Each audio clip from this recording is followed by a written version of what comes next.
And welcome back again live after having heard from 4 city examples in the previous session. In this session, we take up Jean-Claude Dardelet's wish to create this dialogue between the city level and the European Commission. And so we'll be bringing in the EU urban mobility framework into our discussions and creating that exchange with 3 cities to learn more about the upcoming revision of the EU urban mobility package. This will allow the European Commission to present its ambitions on the future EU framework on urban mobility and also allow cities to reflect on the latest trends in urban mobility and to express their expectations in regard to the future framework, especially in a post-COVID era, or at least we hope a post-COVID era. So I'm joined by 4 panelists, Torsten Klimke, who is Head of Unit, Innovation and Research at DG Move in the European Commission. We have Lola Ortiz Sanchez, Director General of Planning and Mobility Infrastructures in Madrid. We have Marlin Anderson, who is Head of Department, Urban Transport Administration Development and International Affairs at the City of Gothenburg, and Tina Wagner, Head of the Department for Transport Planning at the Free and Hanseatic City of Hamburg in Germany. And I'm also very pleased to see that we have re-established some gender balance in the panels compared to the first session, but one should look at gender balance overall in a conference, and this is something I know that Eurocities is always keen to make sure happens. So a warm welcome to the 4 of you. In order to kick off this discussion, I would like to first think a little bit with you about some of the future developments in urban mobility that you are expecting. Torsten, the European Commission obviously sets a very important framework for urban mobility and has been doing so already for a long time. What is your assessment of the latest developments in terms of urban mobility?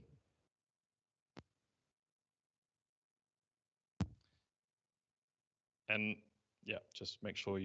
Yep. Thank you very much, Jean-Paul. Good morning, everyone, and thanks a lot for inviting me to this panel. And looking forward to a great exchange. Well,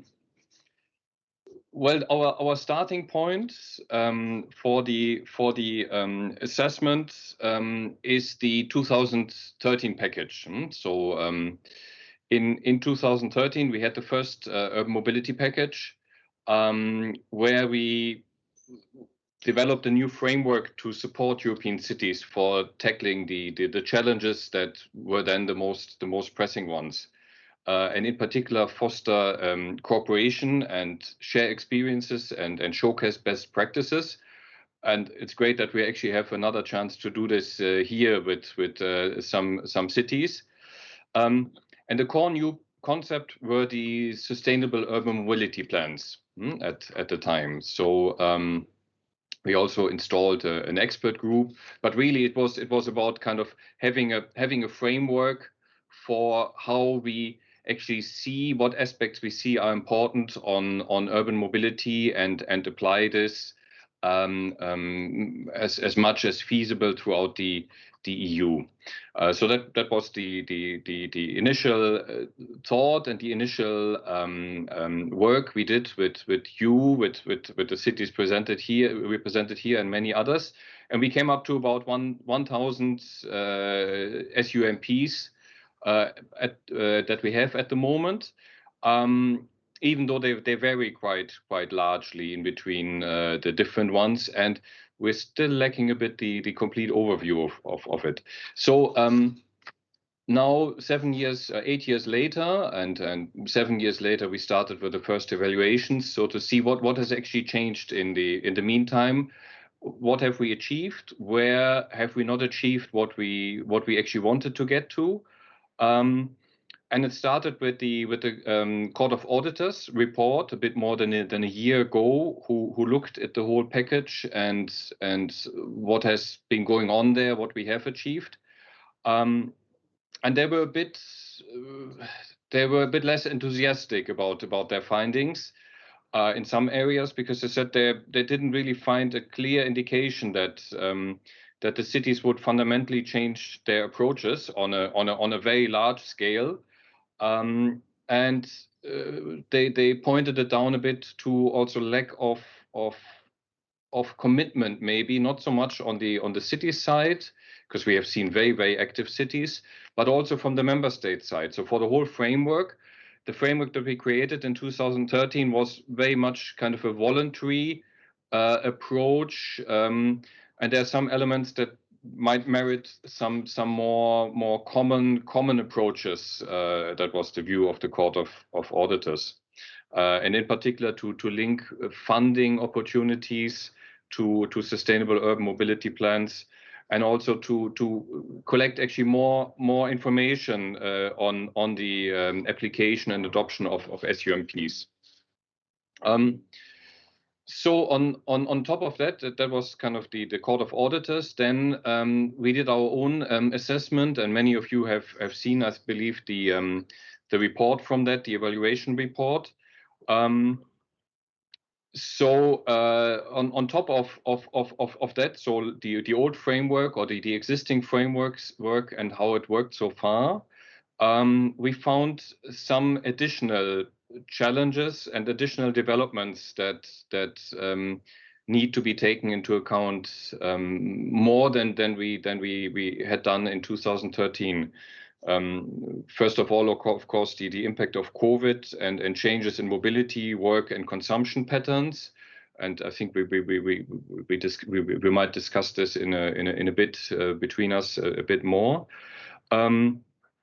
Then, furthermore, the acceleration in the climate and environmental crisis. I mean, this has become much more urgent, the action to be taken there. We've seen new mobility services through digitalization and new opportunities arising. That was something that we hadn't considered as much in 2013. And then looking at the EU as such, and not only the cities and individual cities, the connectivity between urban centers and peri-urban areas and rural areas, which is something that we didn't pay enough attention to maybe in the past, and that we need to take into account more. So that's basically our kind of starting framework for all of this. And I mean, I'm happy to go maybe afterwards in some questions into more details or as it arises, maybe just as a first introduction. Thank you very much.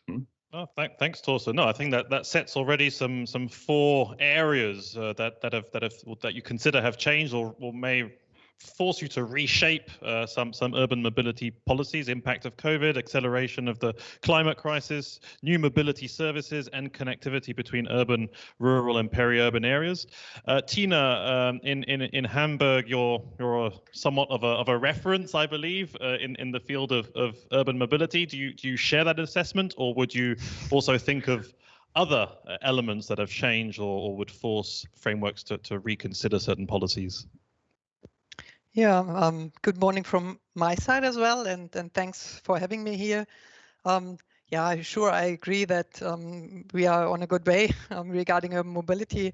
However, I think each city is challenging the same issues, and this is the need for mobility shift and the need to electrify road transport. And I think each city is setting its own priorities and building upon its own strengths in dealing with these issues. So wherever you look, or to which city you look, you will see positive examples where you can build on and learn from. When we look in the past, we already could observe a moderate shift away from private motorized transport to public transport and cycling. It was about 2% within 5 years. So that's really it's a slow shift, and it's too slow. And needs to be accelerated a lot in order to reach our climate protection goals and specific, which are reducing climate gas from 2017 up to 2030 by 55% and even probably 65%. So that's quite a lot. And our climate protection plan sets the goal of 80% share of public transport, walking and cycling by 2030, and that's a really ambitious goal. And we follow certain, I would say, policy focuses in order to reach this share. One is a focus on cycling and walking. For example, last year, 62 kilometers of new bicycle lanes were implemented, and we also aim of continuing with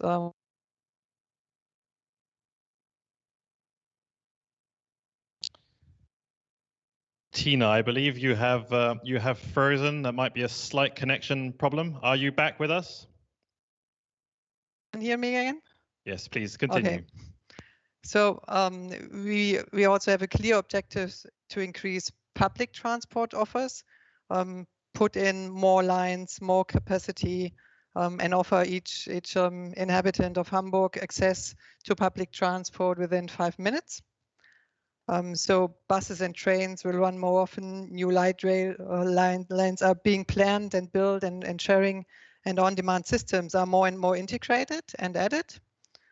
And we also aim at creating seamless mobility and connected mobility physically, adding bike and ride, park and ride, mobility service points within the quarters, but also regarding ticketing and fares, and also regarding mobility service platforms. We aim at integrating public transport on demand and sharing offers. Then another focus is on electrifying road transport. Here we follow a systematic approach from public charging infrastructure to electrifying public and private bus and car fleets, partly in cooperation with private companies. And then we also focus, of course, on digitalization and automation in transport. As part of our intelligent transport strategy, about 100 projects are implemented right now. You probably know that the ITS World Congress will take place in Hamburg in October. And we still are very optimistic that it will actually happen in Hamburg. And this was a really good driver for us to an accelerator as well, to put in place a lot of digital solutions for transport. And as other cities, we also implemented pop-up bike lanes now, and we are working on car reduction and speed limits in the inner city, changing the allocation of road space to other transport modes. One of our central roads, the Jungfernstieg, was recently turned into a car-free road.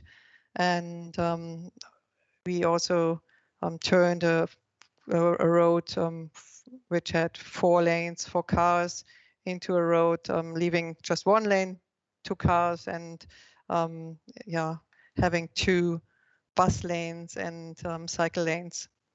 So that's an important issue for us as well. And we also work on increasing parking fees and parking management, and we implement new areas restricted to resident parking.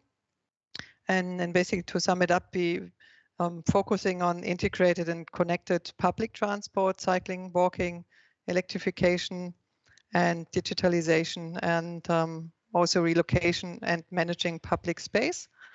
And thus, we aim at catering for car-independent mobility and livability in existing quarters. And of course, we plan for it in urban development areas. We put in rail access. We give space and priority for active mobility. We plan city logistics and also mixed uses. Okay. Okay, thanks Tina for that overview. On the one hand, infrastructure projects, but at the same time, simply reclaiming space that is there for other uses. So a kind of double role. Lola, in Madrid, a comment on this general assessment at this stage. Hello everybody, welcome to Madrid. Well, yes, and I think that the big transformation will be in the cities. where the most population live and most pollution is generated. And we need that the European Commission help to provoke these changes.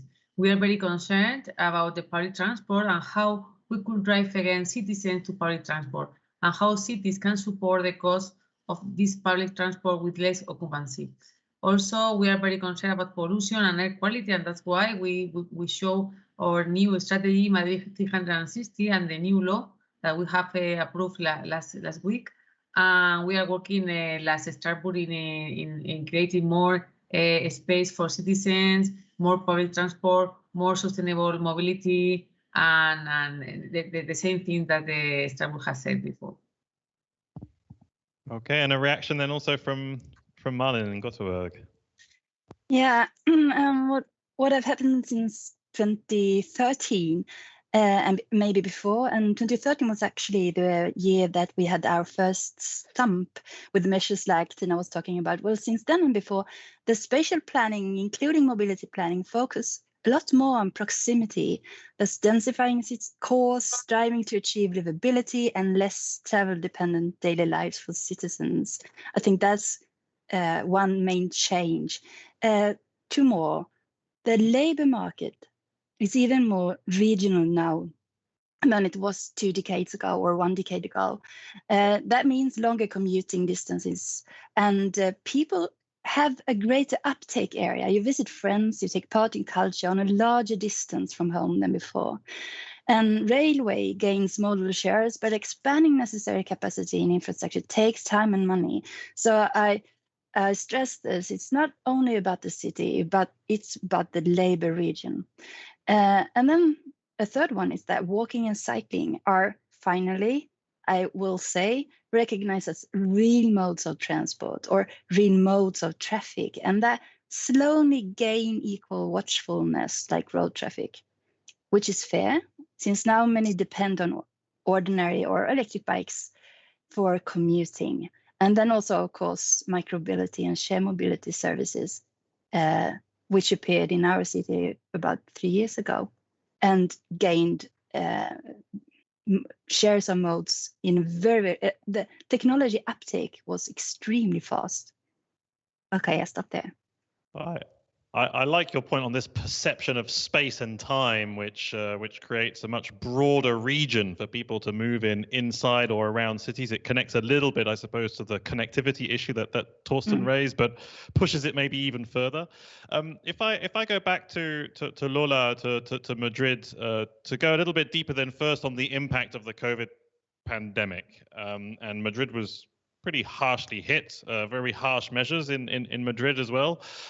How has your transport system adapted to that? Do you think it will come out more resilient, or do you think that essentially people have suffered a lot and the transport system is also down? I think that the COVID-19 pandemic has had a great impact on our city as well as the major cities worldwide. First, we observed an important mobility reduction during lockdown. The mobility reduced by nearly 85% until 90%. And the public transport suffered the most, with an average modal share of only 25% since lockdown. The data also demonstrated the shift in use from public transport to private transportation. By contrast, soft modes such as bikes and Bicimar have experienced a 10% increase of their average use, which represent a higher use rate than before the crisis, the pandemic. The main measure that we introduced to improve and optimize the security and mobility of Madrid citizens were, the first measure was to provide appropriate hygienic conditions, so we cleaned and disinfected all the public bus fleets. We also banned cash payments, and furthermore, we will launch a building awareness campaign to show public transport was secure when people wore a mask. We put up a poster in public transport to show citizens the hygienic recommendation. The second measure was to enforce the social distancing. To do this, we established capacity control in public transport, control demand, and flow regulation in hubs, as well as pedestrianizing new spaces for citizens. For instance, the Puerta del Sol pedestrianization and weekend pedestrianization. Moreover, we provide more space in bar terraces to recover the economic situation after the crisis. And the third important measure aimed to reduce and modulate the mobility demand. And the main goal was to flatten the rush hour by promoting teleworking. To that purpose, Madrid City Council reached an agreement with very important enterprises, organizations, and the rest of public administration to encourage the establishment of staggered timetables and the promotion of electronic administration. I would like to point out that we have also implemented data-driven solution to develop an application that will provide not only the frequency of the public transport, but also its occupation. I think it's very important, and nowadays is to know the occupation of the public transport for the citizen is very important for the COVID. No? Finally, the last measure has been targeting the reduction of transport congestion by improving public transport service and by offering more transport choices for citizens, taking the following different actions. Firstly, to improve the public transport, we implemented some adjustment in ANT, the municipal enterprise transport in Madrid, bus fleets, and we optimized bus frequencies, and we built temporary bus lanes on the main roads. And now these bus lines are permanent. So we increased nearly 30% of the bus lanes in the city. Also, we built temporary bike lanes and fulfilled Bicimar development, allowed the scooter to use cycle lines and promoted park and rides. And as I mentioned before, one of the COVID-19 impacts was the limitation of the capacity in public transport due to the mandatory social distancing. That's why we implemented, as I have said before, 45 kilometers. And thus we incremented the speed and also the capacity with more than 32,000 more seats available in EMT.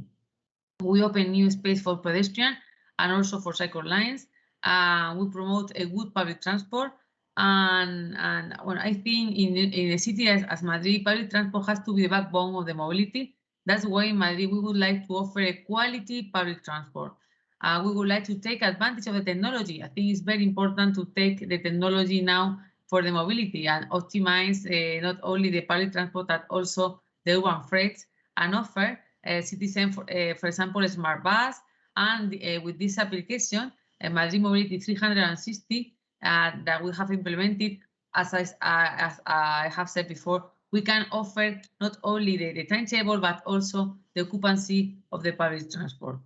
Also, we are working to obtain a sustainable buses fleet, and we are going to electrify the third of our fleet before 2027. And next year, Madrid is going to be a low emission zone for public transport, because we are going to use only gas and electricity buses in all the city. Okay, that's good to have this focus on public transport. I would like maybe also a quick reaction then from Tina and then Marlin on the impact of the pandemic, maybe particularly on public transport. It would be useful to hear your views on that. You can click the unmute button. I'm sorry. Yeah, I'm sorry. It's the same in Hamburg. The loss for public transport was biggest, and I think it's really a task to get people back into public transport, and therefore I think funding is a problem, but also what Lola said from Madrid, yeah, pop-up bus lanes is a very good option, I think, to give buses more space and also more speed, and to add capacity into the system. And I also think we should talk about methods to encourage home office, because as Lola said, I think the rush hours are the worst problem we have mobility-wise in cities. So if we flatten the rush hours a bit by flexibility of working hours and more home office, I think we can profit a lot from. Okay, thanks. And in Gothenburg, Marlin, a comment on this public transport reduced by 85% in Madrid. It's incredible. That's incredible, and we didn't have a total lockdown like you unfortunately had in Madrid.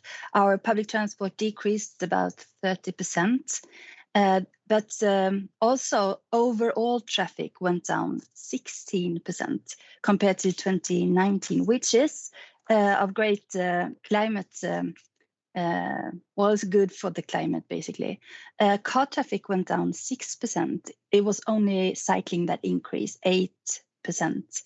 And since our sump goal is 200% more cycling in 2025 than in 2013, we are happy with that result, but still very far from the goal. So that's a short answer. Jean-Paul. Yeah. Interesting, and interesting to have this level of granularity on data. Torsten, as the impact of the COVID crisis is one of the key assessments that you made at the beginning, can you then reflect a little bit on what you've heard from the impact of this on the cities? Yeah, thanks very much, No, and thanks to you representing the cities and sharing these figures, because indeed, I mean, they're very interesting figures. And this is indeed the feedback we get from many cities and administrations, that exactly the problems you pointed out, and in particular public transport. What can we do about public transport? And in the new initiative, we want to get the balance right. So we want to see what actually can we do on EU level on this. So what kind of actions and there this feedback that you're giving is very useful. And please also let us know, particularly what on the EU level you think could be done to help. I mean, there's a lot of actions probably needed on local level, but what kind of framework conditions, where can we help? Because we don't want to overstep into, I mean, we fully respect subsidiarity, of course, but we want to help when we can help. So how do we get this right? And there, your feedback and your ideas in particular are very welcome, and I think I get an opportunity in a couple of minutes to say a little bit how the feedback and input process works.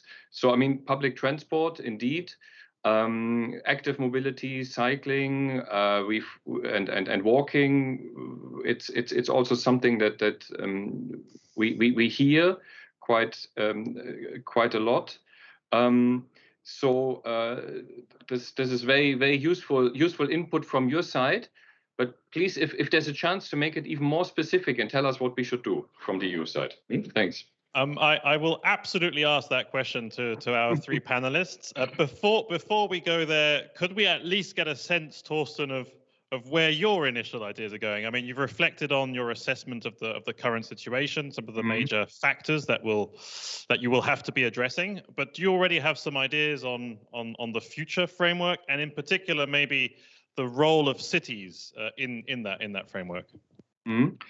Thanks. I mean, we're starting here not only from the evaluations that I mentioned earlier on, but also from the new smart and sustainable and smart mobility strategy, which actually has one flagship only on urban mobility. So one out of 10 is just about urban mobility.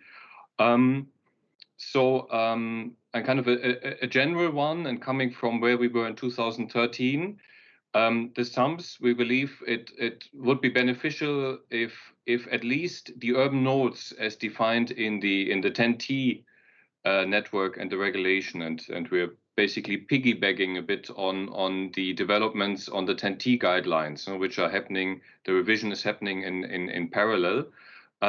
So how can we improve the use and usefulness of sums in the urban nodes and in the overall transport network? Because that comes also to elements that some of you mentioned, not only to look at personal mobility, but also at the logistics aspects.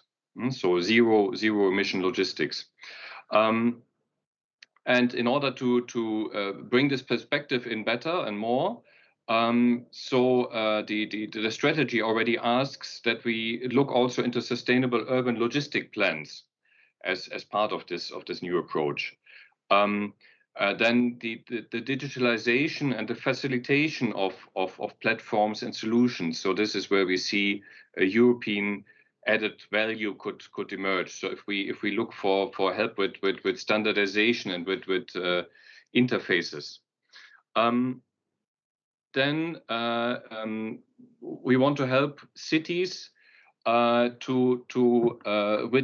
the policy toolbox, so with a toolbox that could be available to all cities, so to have kind of a better framework, or kind of where you can see the different elements also, whether it's also financial support parts, relevant parts, so to make it a bit easier to navigate through the different elements that you have on EU level and help individual cities. Then the information share and maybe some practices on the low and zero emission zones. So we heard from Madrid where this is coming in, and we see it in more and more cities, but we see that this is obviously happening on a local city by city level, and that makes it more and more complex and complicated for citizens if they're outside their own city and outside their own member state to actually navigate through all of this. And I mean, navigate also from an understanding and information point of view. So what is actually happening? What's the requirement? What do I need to do? What do I need to know in advance of traveling? And of course, the internal market should help with free travel and as much as possible. Then, last but not least, we have also the new approach on Horizon Europe missions, and there's one mission on cities, and the ambition is to deliver 100 climate neutral and smart cities by 2030, and that's also part of the strategy. And then looking a little bit beyond the framework, the specific framework on urban mobility, we believe we need to integrate a bit more the different approaches. I mentioned already the 10T regulation and the revision to make the link between urban nodes on 10T and urban mobility. But also we have the revision of the Alternative Fuels Infrastructure Directive ongoing at the moment. And of course, there are immediate links between providing the fuels and the electricity that you mentioned in your individual approaches, and also, of course, the links to smart grids, to where do we get the future fuels from, and then looking even further into the energy sector and the building sector, so the revision of the energy performance of buildings directive, which requires the installation of recharging points and so on, so that we get these interfaces better than we have in the past, because there are direct links between many of these initiatives. And then when we look a little bit further, also there is a drone strategy is going to be presented end of next year by the Commission. Urban air mobility, even though it's kind of a very new aspect, but it is something that is coming to the mind, and new ideas that are coming in more and more. Zero pollution action plan coming from the environmental side, how we integrate these elements in there. The new vision on rural areas and mobility in rural areas, but the connections between rural areas and urban areas. So all of these kind of network and interaction aspects, if we get them right, we can have a huge impact beyond the very narrow, pure urban mobility aspects, and by bringing in all of these other aspects that are important. So how are we going to do this, and what can you expect in the next couple of months? You've already maybe seen the roadmap that had been out for consultation on this initiative. It was out for 4 weeks. That's kind of a standard time for consultation. We received more than 100 replies on this, so we've started now to evaluate and assess them. The next step very soon will be a public, open public consultation. So you can expect a stakeholder consultation questionnaire, which will be translated into all EU languages, so that you're not constrained to either English or maybe French and German as well, but you will be able to find it in your own language and reply to it in your in your own language to facilitate the access also to many citizens. And then what we're aiming for ultimately then is the new initiative to come out towards the end of this year, so November, December, in the form of a communication and an accompanying staff working document. So that's our planning for the whole package. Thank you. Okay, extremely transversal, and it sounds like this could be a pretty major strategy covering many different aspects of the policy areas inside the Commission, but also of life in general in cities. And you invited cities to bring also their recommendations into this mix. So Marlin, please, I think you wanted to react to that, so please go ahead. I can go ahead and previously. Previously, we have benefited from the EU framework by receiving financing of EU project. We have about 10 up and running for the moment. Also the TNT CEF money. But equally important is also sharing knowledge, experiences, outlooks through working together with other European cities, stakeholders, and the Commission. So I would say there are the EU intentions articulated in the framework is as important also as details in it. So it's no longer curbing mobility is not an option attitude, which I'm very happy for. Then the concerns and the dilemmas of urban nodes in the transport net is a little bit more taken into account from in the 2030 version than before. And I really, really hope that you continue this journey. And also so that's a little bit more holistic view on it, but also the idea and the feeling of the issue rather than the instruments. Also, our models show us that if we are to reach the 1.5 target in 2030, which is our local political goal on climate, we need to shift our total fleet into electric and biofuels in 8 years. But that won't do. We also need to reduce all road traffic with 25% compared to 2010 years level, which is also in our SUMP actually. But this is extremely difficult. And also you really, really need this holistic approach in energy, TNT that you were talking about. So I'm really looking forward to that. It's not an issue that cities could solve themselves. It's systems, it's societal systems, it's a socio-technical regime shift that we need to go through. And if I want to stress 2 things, then the EU standards for vehicle emissions are extremely important. They are a true driver for electrified vehicles, which of course is really good or fundamental for cleaner, more silent and healthier cities.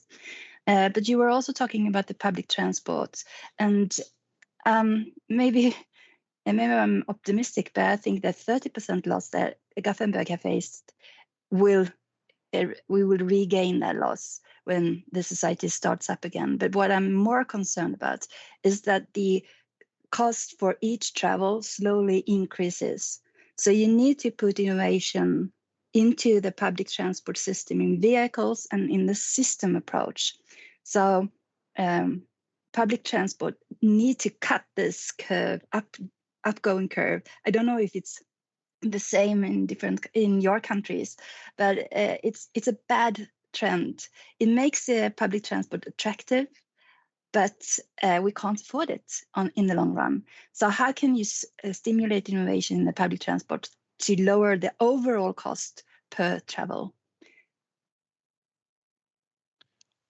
I think that's a very relevant question. I'd like to get a reaction then from Lola and Tina on that, and also maybe quick and sharp some recommendations for Torsten on the future EU framework. Lola first. Yes, well, I think that the EU framework should make public transport the transport mode by default in big European cities, because mass transit is the most cost-efficient way to address transport demand in cities while mitigating transport externalities. The future EU urban mobility toolbox should include the necessary tools or ways to support and increase reliance on clean public transport, building upon the initiatives adopted by the European cities. And in relation with this, the new EU framework should draw the lesson for the impact of COVID crisis on urban transport, even though the final assessment of the impact remains to be seen because the crisis has had already visible impact on mobility, loss of trust in public transport, that we are very worried about this, the spreading of so-called pop-up bylines or the impact of teleworking on transport behavior. So the future framework should be an opportunity to carry out this assessment and to highlight the good practices in terms of urban mobility management that emerged from the crisis. In the same way, we think that the Commission should propose a new EU strategy for active mobility. A lot of initiatives are being adopted by local authorities to answer new transport needs.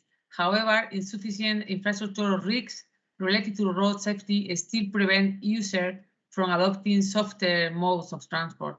We think that it could be very positive, proper EU strategy supporting active mobility and drawing the links between health and urban mobility.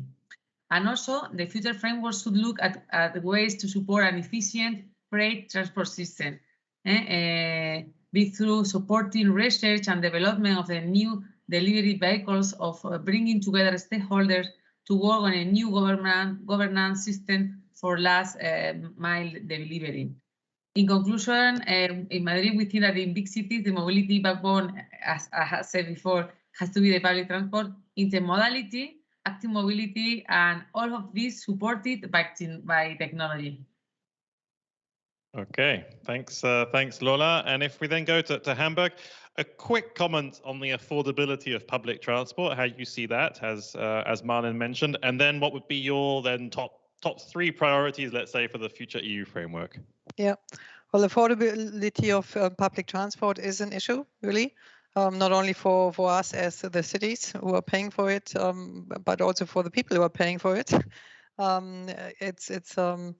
The prices increased, and they will increase, especially when we put on services. So the top three priorities from my side are quite similar to the priorities Marlin and Lola mentioned before.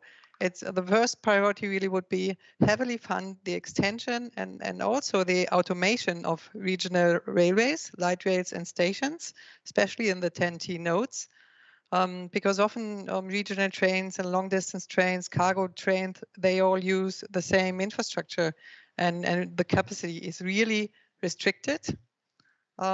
And rail-bound public transport is the backbone of sustainable mobility in metropolitan areas, particularly for commuting. So that's really, really important, and that costs a lot of money.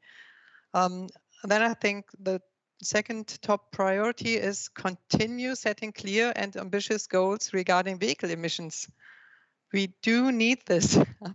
And maybe even better, set a deadline for fossil fuel transport, or road transport, at least. And I think the transport industries, they are really important industries for Europe, but I think they also need a clear framework where they can actually shape their manufacturing strategies on and their technology development. So I think that's a very important issue. And then the third top priority from my side would be continue to set a framework for improved traffic management with ongoing seamless and connected mobility solutions, with obligatory data exchange, and also with use of data for example, compliance to traffic rules and for enforcement. For example, I think no car should be able to drive above speed limit. It shouldn't be able to enter into restricted zones or be parked where it is not allowed to park.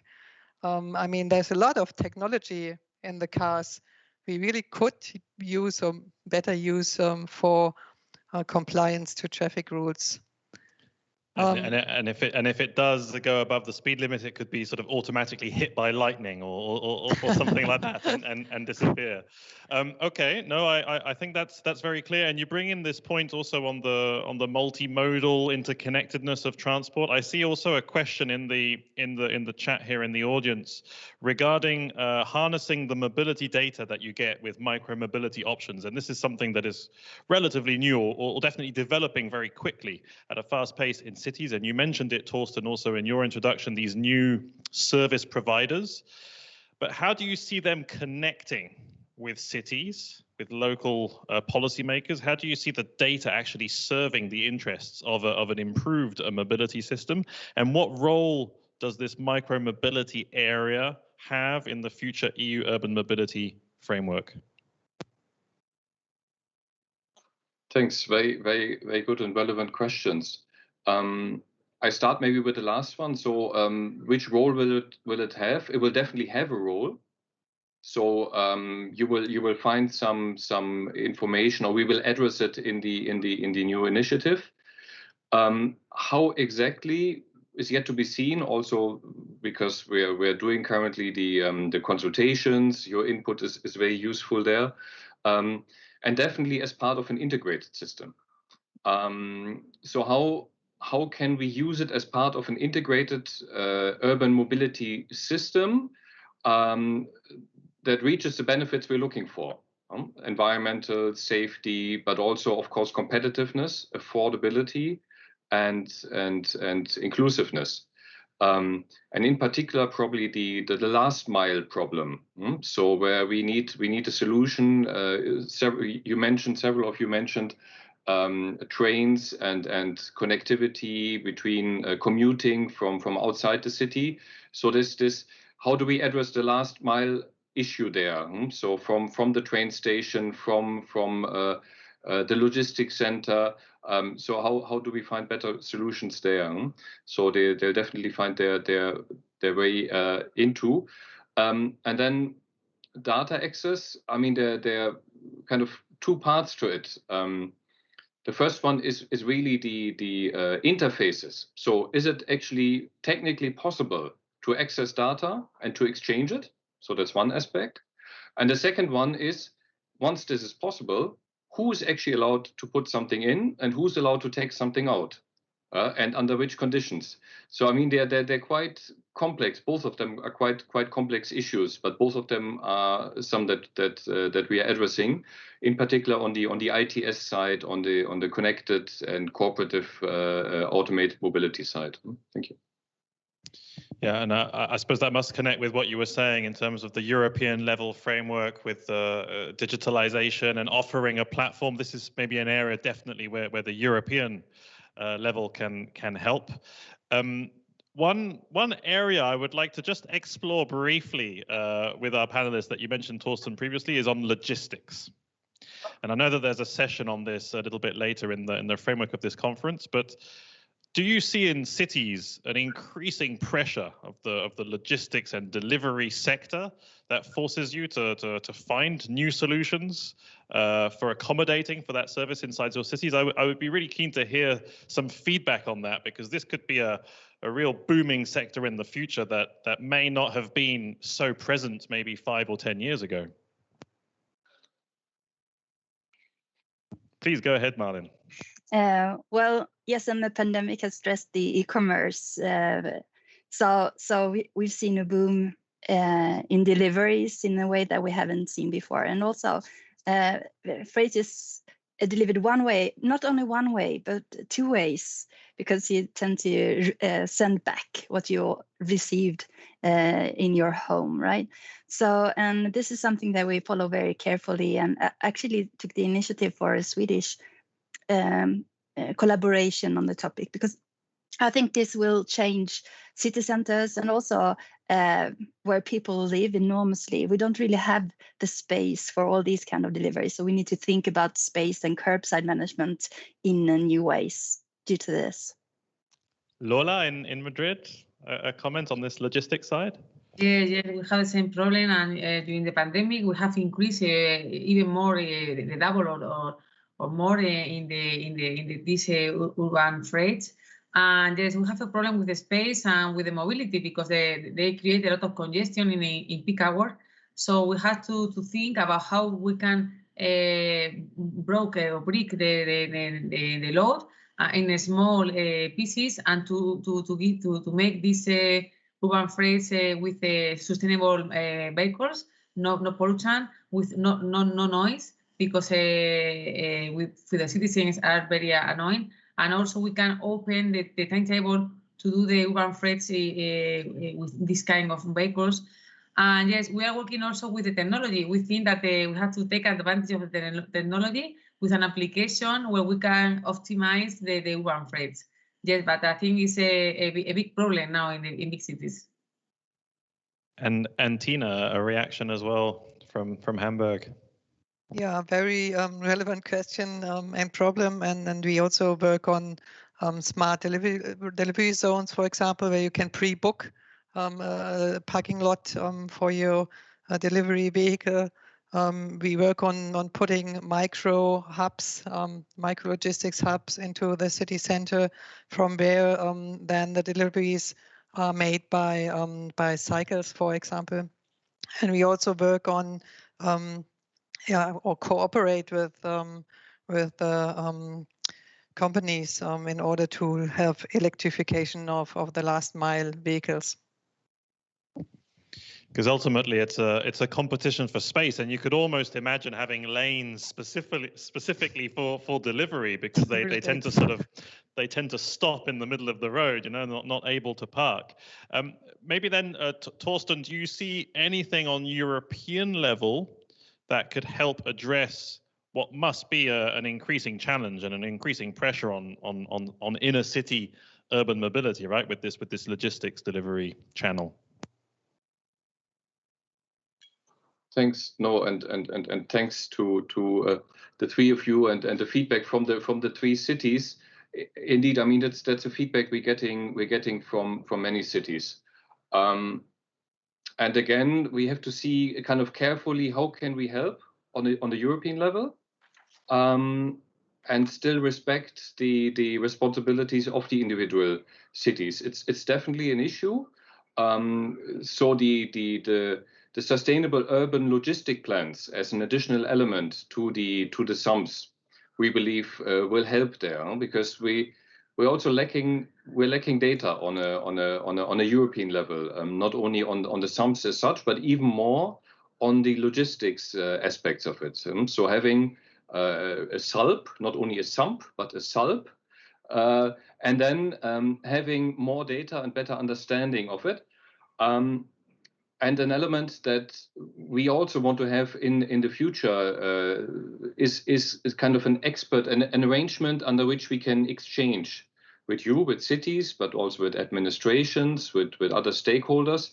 So we have the current expert group on urban mobility, which is a good starting point, but it's not, I think, as beneficiary as either the participants nor we thought. So we have to see how can we reset and improve these consultation arrangements, so that jointly we can develop solutions.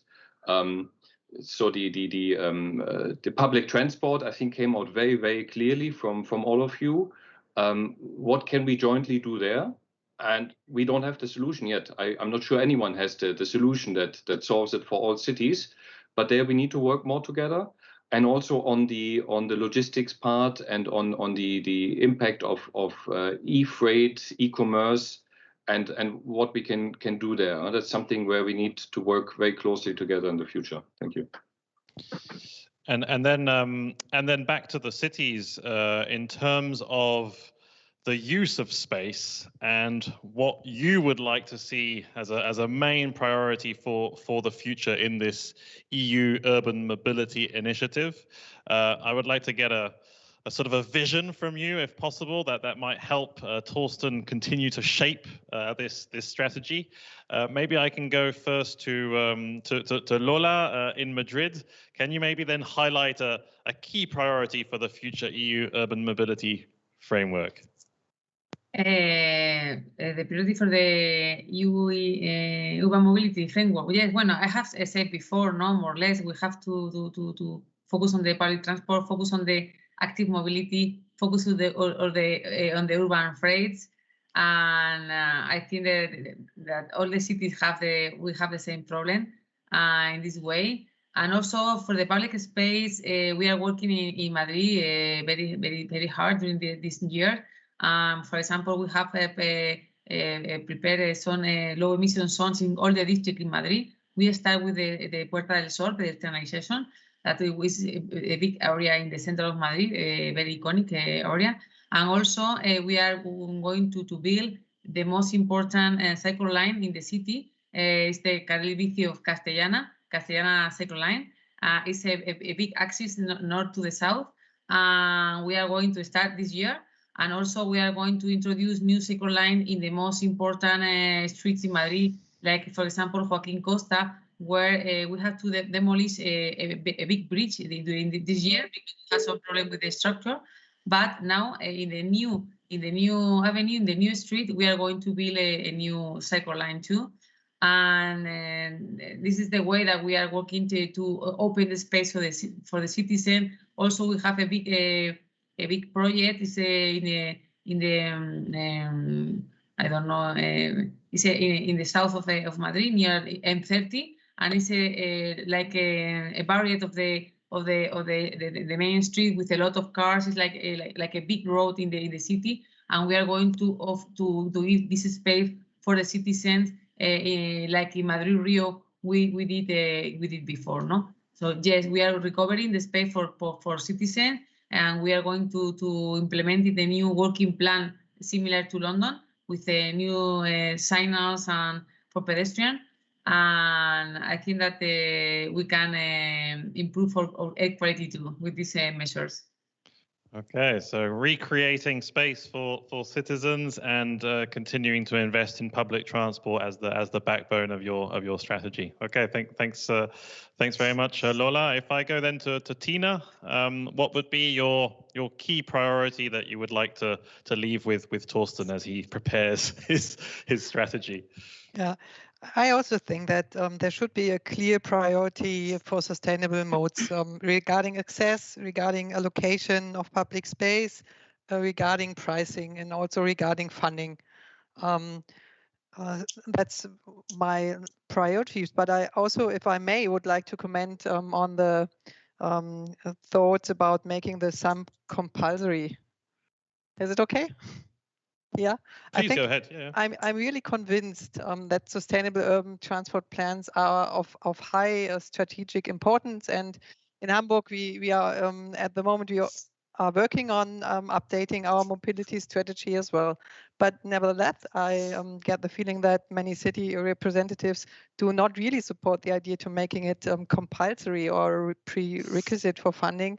And I think that has several reasons, and that should be taken into account in the ongoing debates. First, the sum process is very time consuming and resource intensive, and many cities I know only have limited man and woman power for strategic mobility planning. So take this into account. Often we have compulsory noise mitigation plans, clean air action plans. We have climate protection strategies that are of high policy relevance. Yeah, which is right, I think. The sum is very similar, at least in respect to the measures regarding mobility. So why don't we think about streamlining the frameworks for these strategic plans in the area of air, of noise, of climate, of mobility, in terms of guidelines, of updating circles, in terms of participation and legislative character? I think that would be extremely helpful. Okay, Torsten may run into subsidiarity issues with that, but certainly that could be something to consider. Thanks a lot, Tina.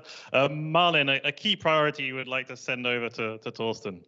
Yes, Torsten, I've already mentioned the emission standards, and I would love to also you considering cycling and walking as true modes of transport raise their standards. But also, I think it feels like you are credible, the EU Commission, in your efforts of reducing CO2 and fostering sustainable mobility for all. And your signals, they are received and they are reinforced by cities like Madrid, by Hamburg, by Gothenburg, and by others in the Eurocities network. We bring your message to our tables, and that starts us, and that invigorates our internal debates. So my expectation, to be a little bit dramatic maybe, but citizens, but also all living creatures on this planet need you to be courageous. I urge you to action, because we and 100 climate neutral cities in Europe are actually ready to follow your lead. Okay, so an important role for the Commission there in setting a framework. Thanks a lot, Marlin. Torsten, so we've asked a lot of the Commission in this panel. Reversely, what would be your key expectation on the role of cities in helping you build this framework? Thanks very much. If I could phrase one key expectations, would keep the points and your suggestions going like you did over the last hour. This is very useful, and keep telling us what we should do on EU level, but don't hesitate also to tell us what we shouldn't do or what we should do better, because we want to improve as well. And it's sometimes very important to get the feedback also on where are we going maybe a little bit off track, where are we going too far, and so keep this feedback coming. I didn't mention earlier on the workshops that we are planning. So if you have a look on ELTIS, the ELTIS webpage, you will see also 5 workshops in June that we're planning, and to which you're welcome to register. And the public consultation, which will be launched now in the next 10 days, I hope. We currently are working on the translations so that we make sure that they are available in all languages. So please keep your input coming, and it's very encouraging to get this feedback and to see what we should do and also what we shouldn't do. Thank you. Thank you very much to the 4 of you for having engaged in this open debate. Clearly there's a strong need to create this dialogue and this direct channel between cities and the European Commission. Sometimes maybe hopping over the backs of the national authorities, but they also represent an important player in this field. Maybe something we can integrate in future debates. But I think that we covered a lot of ground. It's a very transversal issue, and certainly will require the commitment of all players. And if there's a strong partnership between the European Commission and the cities, probably changes will be able to happen quicker. So thanks a lot for having joined. Thanks to the participants for having been with us.